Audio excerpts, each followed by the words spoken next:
Welcome back, everybody, to Flight Path, your one-stop shop for Tern news. We cover every Friday what we got done this week, what's new in the Tern platform. We give you tips and tricks on how to use Tern to advance your travel business. I'm coming to you, I guess recorded. I was going to say live, but it's not live, from Las Vegas, wrapping up a very busy Virtuoso Travel week. But I'm joined, as always, by Molly, our head of product, Brad, our head of design, and we've got yet another action-packed show. And this one's going to be fun for me because I've been just like so consumed by the conference. I feel like I don't even know what happened this week. So we're all figuring it out together.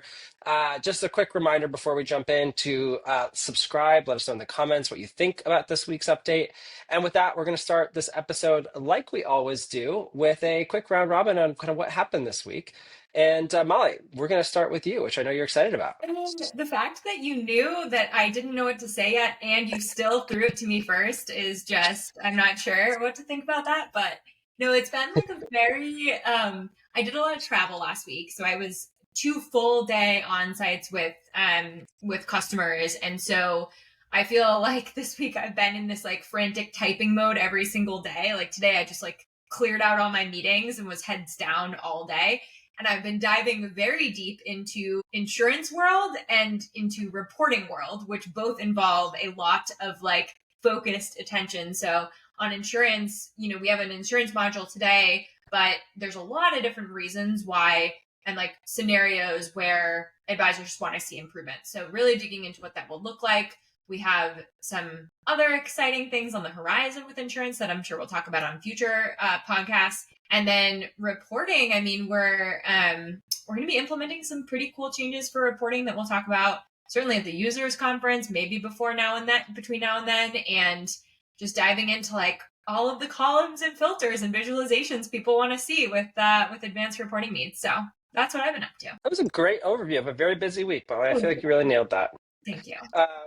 Brad, how was your week? My week has been chaos. I do not have a great explanation. Molly, a million things going on. I also have there's like some like personal appointments outside of work that have been interrupting my day. So my brain is just all over the place.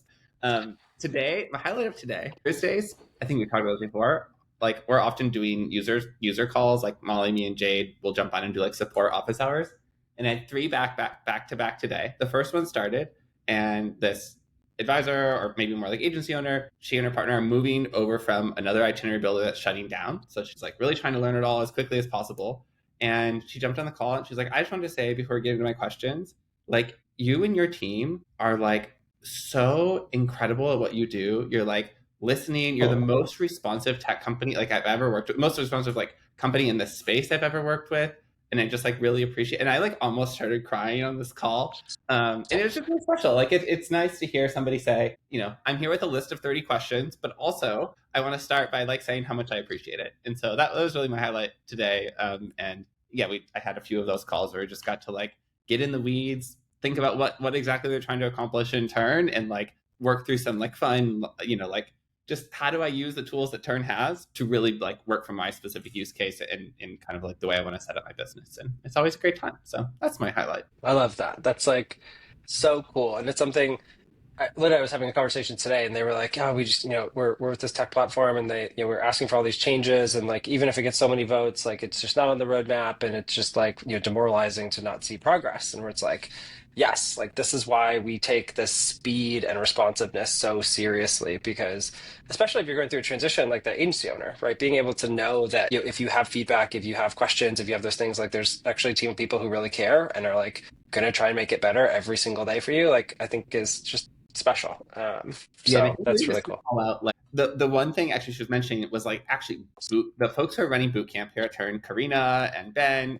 they from session to session, you see them like taking feedback they got literally 2 days later and like updating their approach for Bootcamp to make it more successful the next day. And that's even what she was calling out. Like it's not just responsiveness on the product side. It's like the culture across the company is like listen, learn, adapt, and just like make sure we do the best that we can. And it's really special. We've talked about the boot camps too, but I mean, like that is such a cool example. And like huge shout out to Karina and Ben, who have really been like running point on that. But like it is exhausting, right? I mean, I think about the behind the scenes here of having everything that goes into a day one boot camp where we had 1,000 people attending live and then getting, pages of feedback, parsing out that feedback for like the constructive criticism and being like, okay, cool. I've got 48 hours to make the next one better and I'm going to do it. Right. And like totally agree that that is what makes Tern special. And it is hard. We've talked about this before, lean into the sting, right? It's not like we're like, non-humans don't have feelings and it's just like cyborgs. Like we will make it better. Like it does. You have to wrestle with the emotional aspect, right? Of like,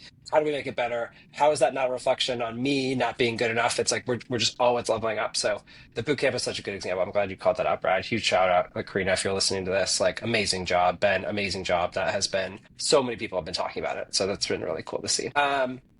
I'll keep the kudos going, like with a shout out to Mallory. I don't know if she listens to the podcast or not, but Mallory's our new head of events. We're here at Travel Week, Virtuoso Travel Week. That has been my entire week. We got here on Friday night, so like about a week ago. It's been a full week in Vegas, every single day, back-to-back meetings from like 8 a.m. till like 10 p.m.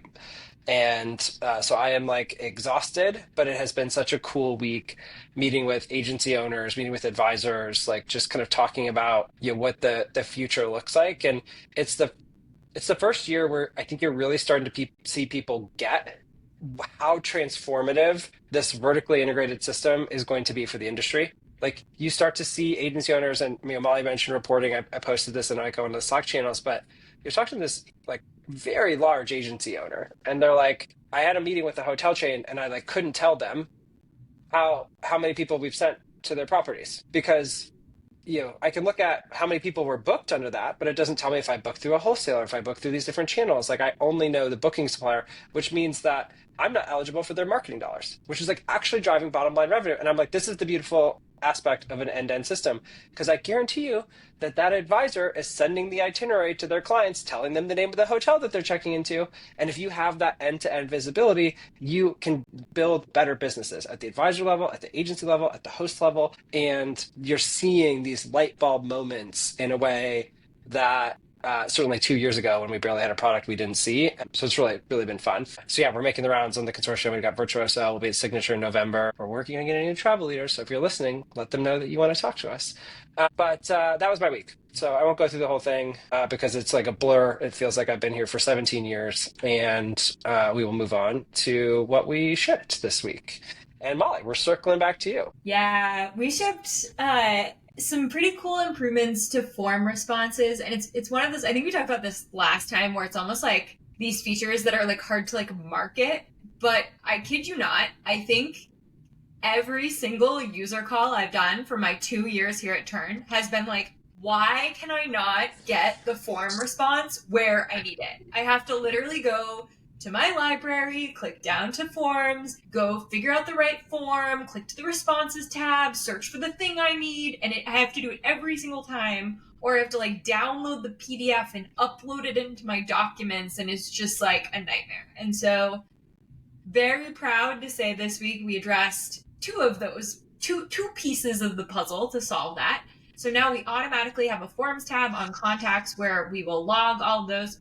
We did talk about that last time. I just realized you asked me if we did, and I said no. We did talk about it last time on the podcast. So the very brief summary is that the forms tab on contacts will show automatically, and we'll show any form responses there that match the contact. What's new from last time is now when you go to those form responses, you can actually tag a trip, and then the form response will automatically show up in the nice little forms tab of the trip, so you can just reference it there instead of having to go through the whole deal of downloading and re-uploading and all that. So that's really cool. And then we have one more piece coming soon, which will make it a lot easier to actually send a form link out from a trip via email, and then we'll auto log the response on the trip. So that's even more slick, and we'll be able to talk about that next time. That is so exciting. Like quick access to that information. And literally today I was talking to, all my stories are gonna be from this week because it's just all I've been doing all week. But like I was talking to somebody today and they were sharing the struggles they've had with forms. They're like, we're using this other system, we're thinking about switching to Tern, and they're like, the forms, like you can't add, it requires emails for every traveler, and like you have to submit a separate form for it. I'm like, yes, like familiar with those challenges, and they've been fixed in Tern. So it's kind of cool just to see these topics coming up and now thinking about how much better the form experience is and how well it matches to the actual travel reality, whether it's children who don't have emails, whether it's being able to find that in an easy place. Like it's been really cool to see that.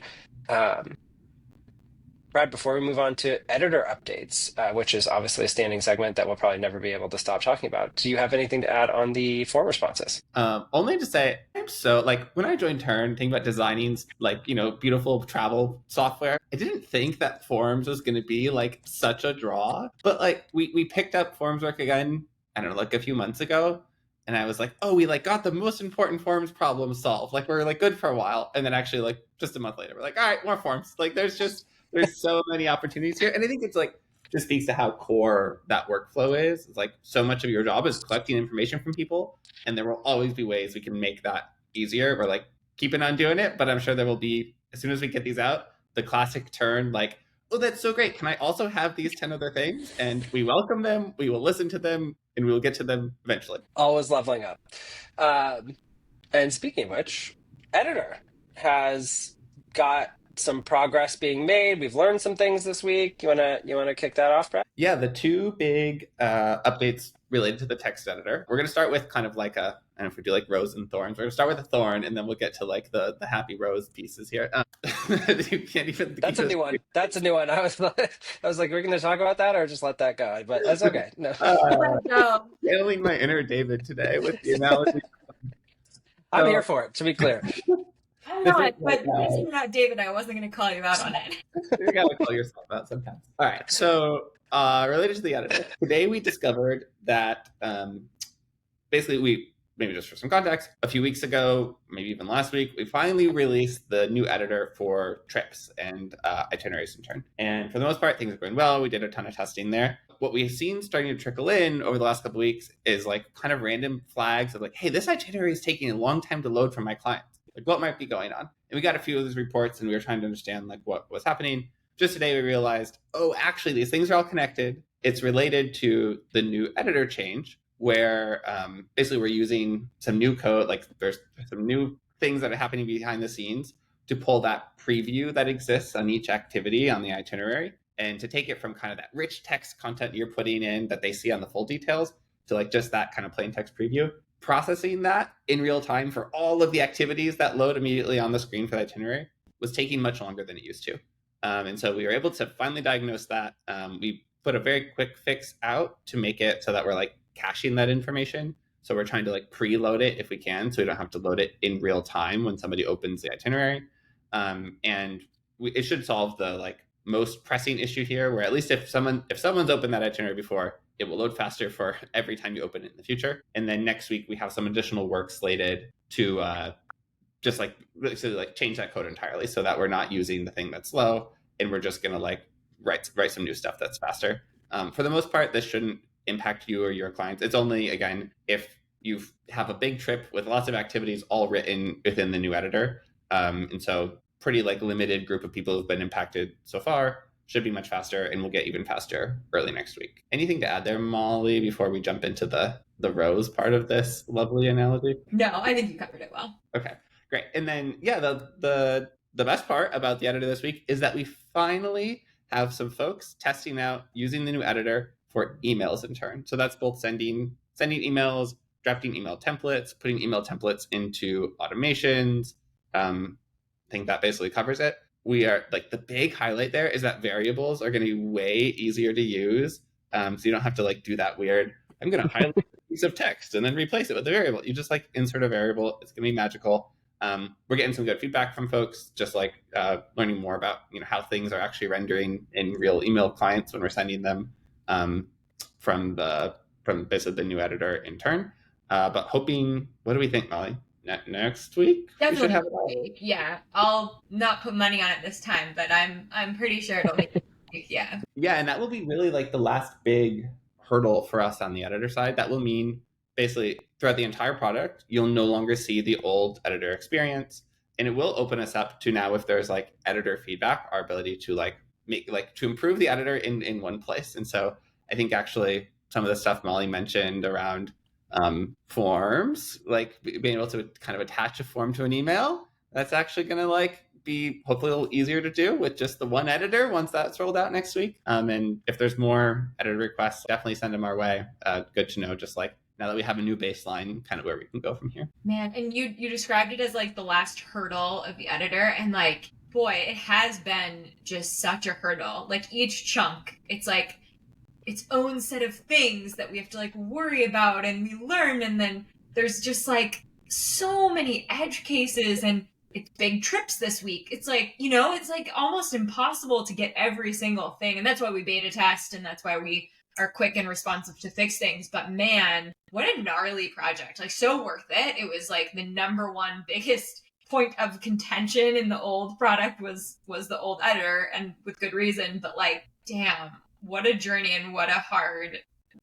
Yeah. You're gonna give us a I was gonna say, ratings just took it. I know. Just like in there.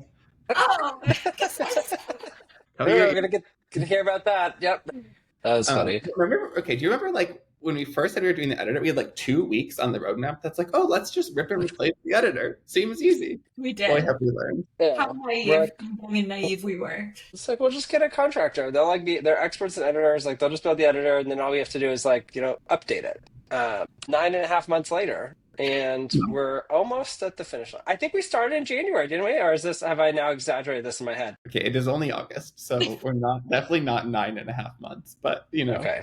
I believe you.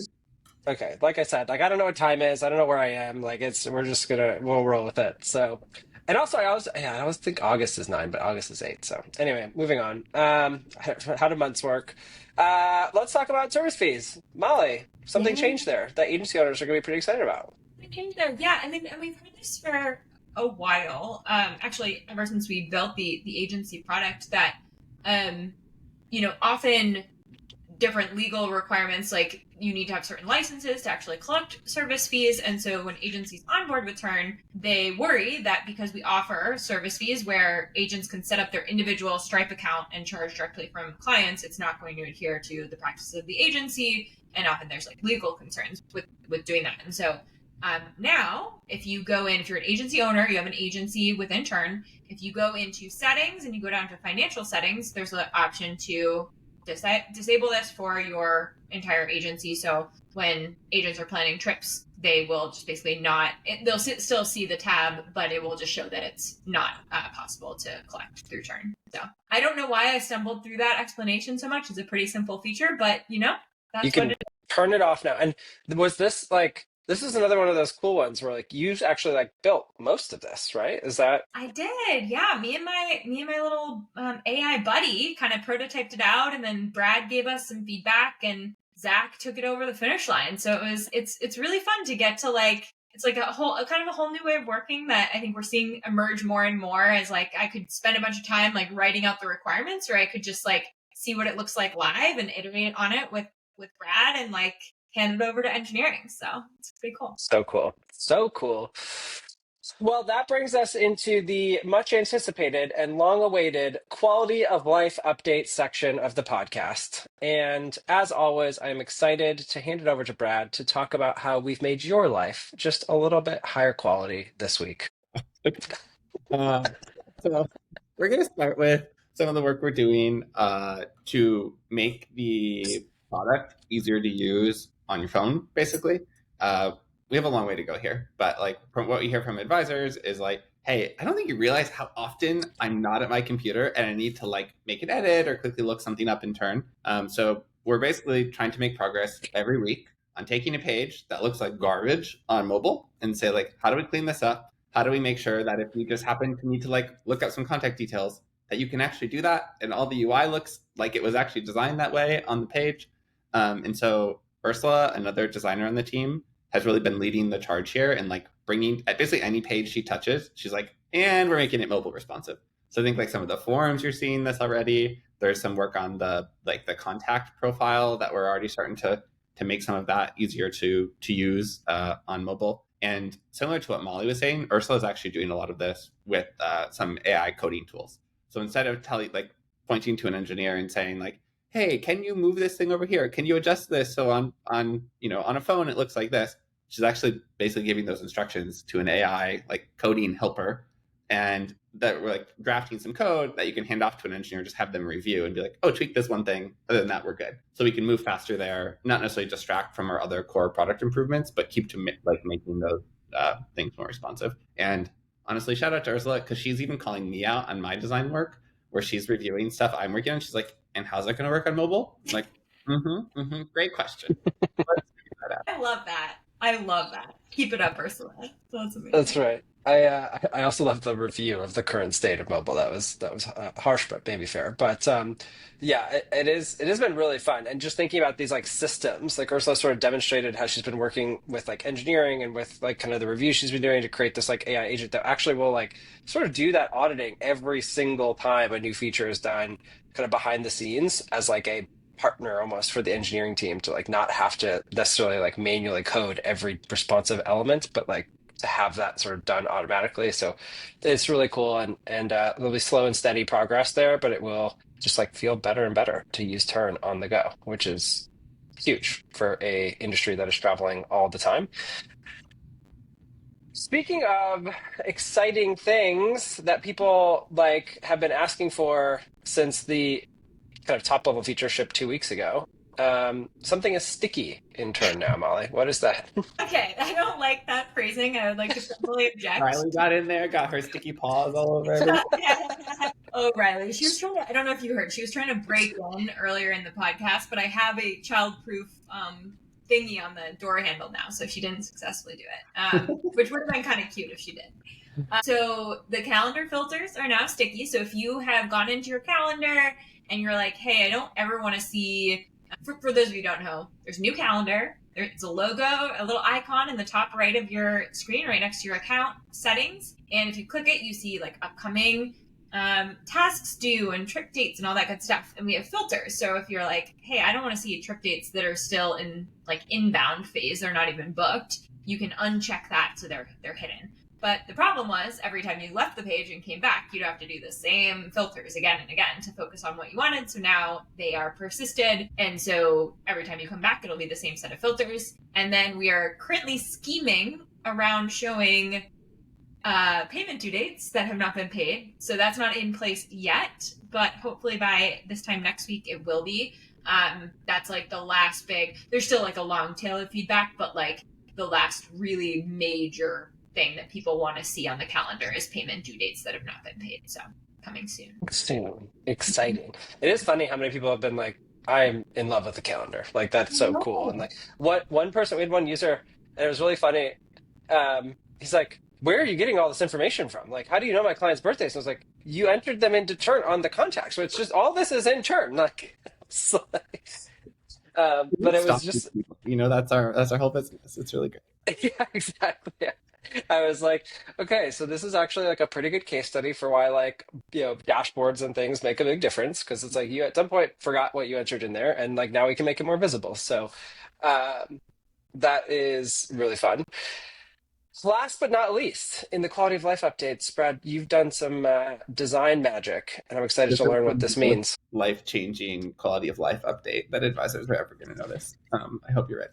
Okay, no, basically we updated a little UI component. We have this thing, we call it the indicator component, which is really just that little like status chip that's all over in tables and places that like removes like green if it's like in a good state, or red if it's an error, things like that. It always had this little dot next to the text that meant literally nothing. Just there are just dots everywhere in all the tables. That's like, here's a dot. Would you like, I hope you like this dot. So Ursula and I finally decided to kill the dot. And so now it just has like the status, and it's actually a little bit brighter of a color to help you understand what the status is versus like a wall of dots. And we're very excited about moving the dot. I hope nobody misses it. If you are, you got rid of Dottie? Oh, Okay, you guys were Dottie. We didn't like throw a grandma off a cliff or something. Like, no, Dottie is, but she seems. Okay, this is officially an R-rated podcast for so many reasons. We've made mistakes. rated? How did we go to R-rated? Whatever you said. Oh gosh, you got Dottie? I was just personifying the dot that we got rid of, but okay.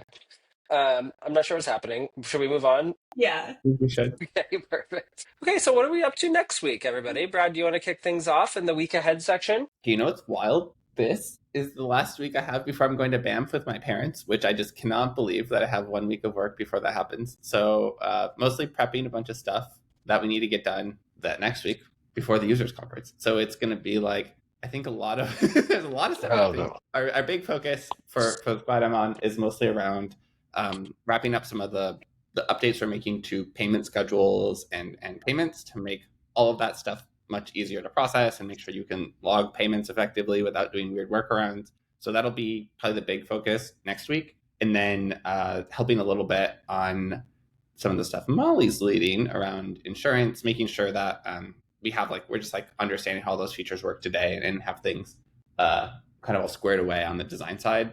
One of the fun parts about Ursula being new on the team is she wasn't around when we built all this. And so when it's oh, update, redesign this thing, actually I have to spend a little bit of time being here's all the stuff that exists today. And why it is this way? Let's make sure we don't forget that when we come back and refresh it. So that'll be another area I'm thinking about next week. We've got a new app version that's almost ready. I'm hoping it releases tomorrow. If not, it'll definitely be Monday. It addresses some feedback that we've gotten with the most recent update and fixes and that sort of thing. And then also has the kind of slick new view for activities, make documents easier, a nice new carousel, more polished. So similar to the last update, just kind of upping the overall look and feel and functionality of the app. And then we've got some interesting things coming. Well, I don't know. I think payments for calendar is the other thing I'll highlight, and then maybe next time I'll give more insight into some other things that are coming down the pipe. Yeah. This is a great time to remind everybody that you can click the subscribe button and you will get notified of future podcasts when Molly may or may not reveal the secrets of the things that she's working on. Come to the users conference. If you weren't already convinced, let Molly's ominous product hints make you want to be there when these things are launched live in front of everyone. Ominous? Ominous is the wrong word. Yeah. We've had enough. It's just Okay. I don't know. It's also the visual. Speaking of users conference, just Brad, when you were okay, I'm out the week after next, and then we're in the users conference, and just watching both Molly and I's blood pressure go up, being wait, how many weeks? And I know, yeah. I'll be back for a week, and then it's the users. Okay, perfect. Okay, well, fantastic. That should be plenty of time. Then we can. That should be fine. No, it's gonna be really good. And just again, I think I started saying this, but we're at Travel Week, we've got this head of events, Mal, and she's just incredible at the details and creating these just incredibly special experiences. We've got branded cups at this thing, napkin. I mean, it's just the level of detail that those are probably two of the smallest details I could have probably thought to use as an example, but just tells me how good the users conference is going to be. My week next week, I am going to try this thing that I've heard people talking about called sleeping a little bit. Because I haven't experienced much of that since I got here. And then it's going to be just a lot of prep for users conference coming out of Virtuoso Travel Week, a lot of kind of follow-ups. But we'll be definitely in the swing of things. And I think it's just I just need to write. I feel my head is just swirling with ideas and feedback, and I just need to process the thoughts and get them into something that we can use across the team to react to and debate and discuss. So those are the things I'm excited for. And then I'm sure when I look at my calendar, there's going to be 300 other things that we're also doing next week, but I haven't looked at my calendar, so I have no idea. So look forward to that. Look forward to another podcast episode next week, and appreciate everyone tuning in. Once again, this is Flight Path, your one-stop shop for all your news around Tern, things that we shipped, what's coming, ominous warnings about exciting new features, and we will see you all next time. Thanks for joining.